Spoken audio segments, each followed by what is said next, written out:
In this lesson, we'll look at how to graph exponential functions and identify data that displays exponential behavior. How can exponential functions be used in art?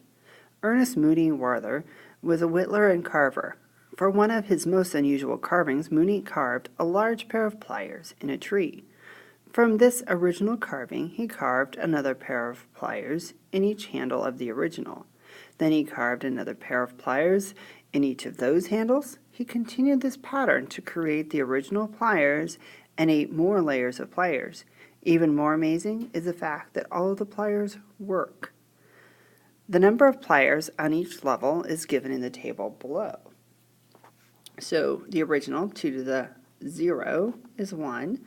Then we had 2. 2 times 2 is 4. 2 times 2 times 2 is 8. 2 to the 4th, 16. To the 5th, 32.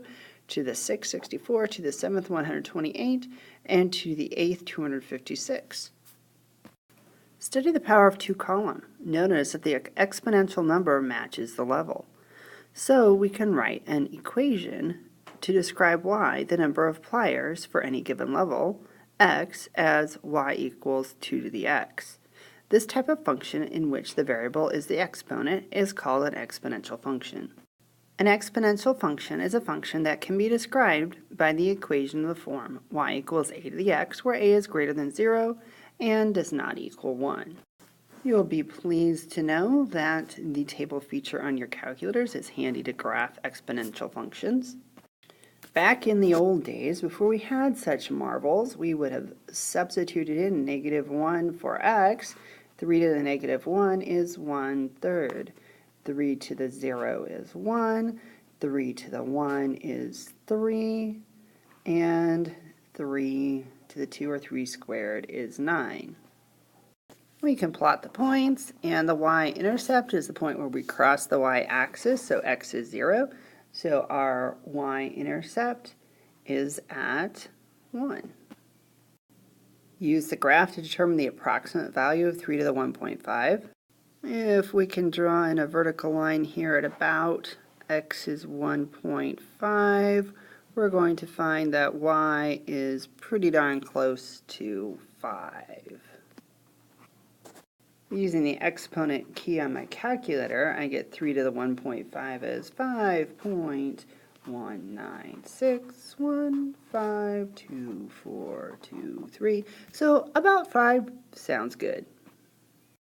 Once again, I'm using a table to get enough points to get an idea of what my graph's doing. If I put in -1 for x, 1/4 to the -1, negative exponent means reciprocal, so y would be 4.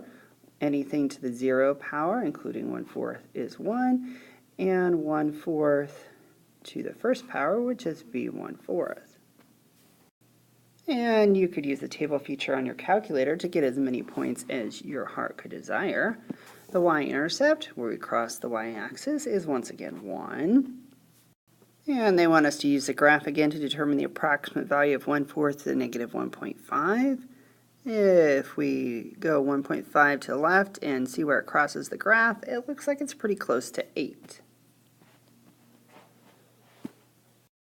You know what? When I type it in my calculator, I get exactly 8. And there's a reason for that. People like to joke that the value of a new car decreases as soon as it's driven off the dealer's lot. The function v equals 25,000 times 0.82 to the t models the depreciation of the value of a new car that originally cost $25,000. V represents the value of the car and t represents the time in years from the time the car is purchased. Graph the function. What values of v and t are meaningful in the function? I typed our equation into GeoGebra. Now GeoGebra is not crazy about us using t or v as our variable, so I used y and an x.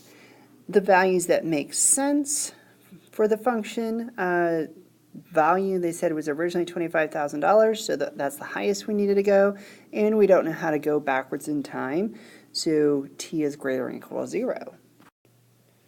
What is the value of the car after 1 year? Well, I just put in x equals 1 and found the intersection, and I get $20,500.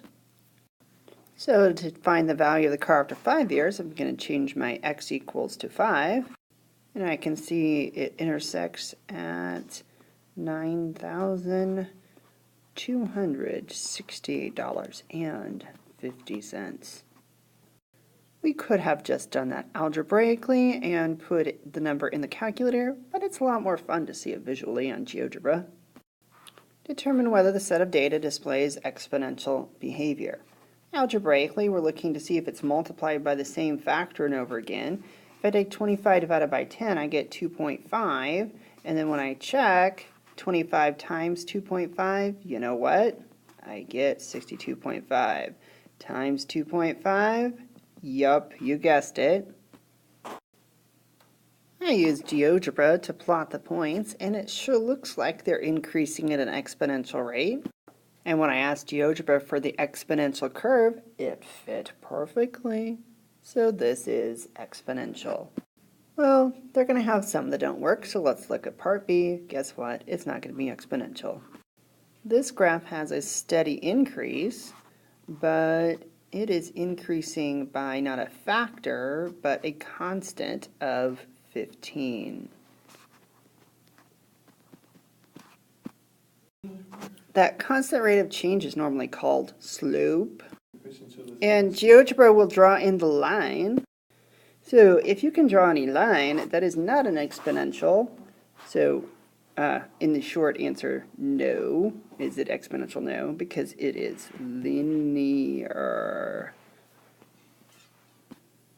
An exponential function is a function that can be described by the equation of the form y equals a to the x, where a is greater than 0 and does not equal 1.